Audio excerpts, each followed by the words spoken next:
Hi friends! Thanks for tuning in. If you like this video, please give it a like, comment below, and take a moment to subscribe to our channel. Kingston Road, a historic arterial road in Scarborough, Ontario, traces its origins back to the early 19th century. Constructed in 1799 by American engineer Asa Danforth Jr., the road was initially known as the Scarborough Front Road.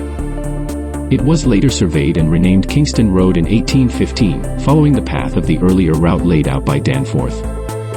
In the early 1800s, Kingston Road served as the primary route connecting Toronto to the settlements along the shores of Lake Ontario. This made it a vital corridor for trade and travel, facilitating movement between communities. As the 19th century progressed, the construction of the Grand Trunk Railway in 1856 led to a decline in traffic along Kingston Road, as the railway offered a faster and more efficient means of transportation. Today, Kingston Road remains a significant thoroughfare in Scarborough, reflecting the area's rich history and development. The road's evolution from a vital trade route to a modern urban street highlights the dynamic changes that have shaped Scarborough over the centuries.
you.